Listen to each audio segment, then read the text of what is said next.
keep one lane pushed out while you're farming your own jungle. And I think that that this matchup is just probably a more interesting clash of playstyles.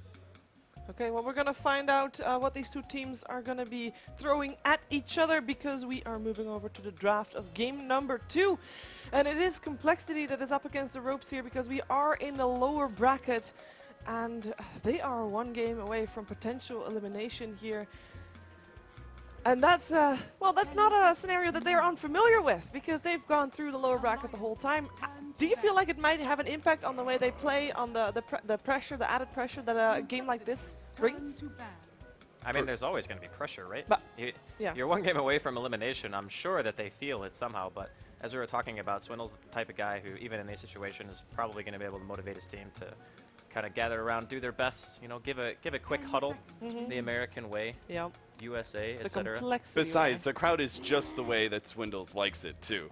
They're all cheering for Alliance constantly. Swindles loves that. It's us against the world, guys. You noted that Complexity and Alliance, they have some similarities, just because both of their leaders are like the really outspoken people on their team. Yeah. And I think in a lot of ways it alleviates pressure from the other members of the group that are quieter.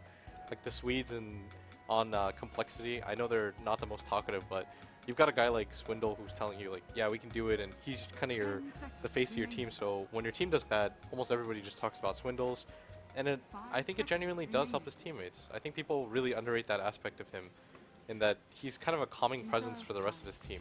I know it's easy to make fun of him because sometimes he'll make statements that you think are a little bit out there, but the guy always, he always tries to back it up.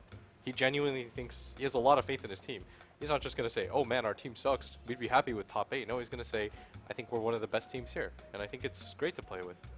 Well, we have, in terms of bans, the exact same starting heroes removed as the previous game, but Alliance is going to switch it up. They're not going to let Nature's Prophet go over to Complexity.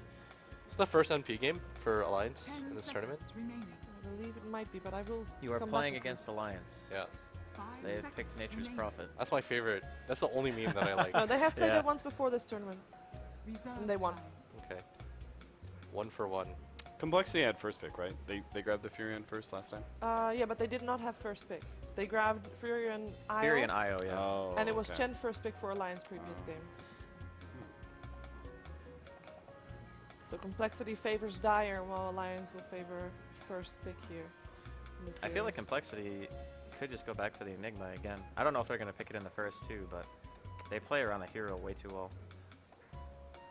And these type of games, you kind of want to put your team on the most reliable heroes that they have. So, like, I really enjoy watching Swindle play heroes like Tide. I know he is often prone to picking stuff like Beastmaster we saw in Game 1, but I feel like the way that he plays the game and his overall game sense, Tidehunter just is able to lead the team, I think, in a much better position, and having a larger impact in the fights, I think, might tip the scales in their favor. When we saw him play Tidehunter against LGD yesterday, he played a really good game. Even though he had a tough laning stage, he had a really tough laning That's stage. like the actually. Swindle game, Tough laning phase, does great mid game, does great late game. Basically,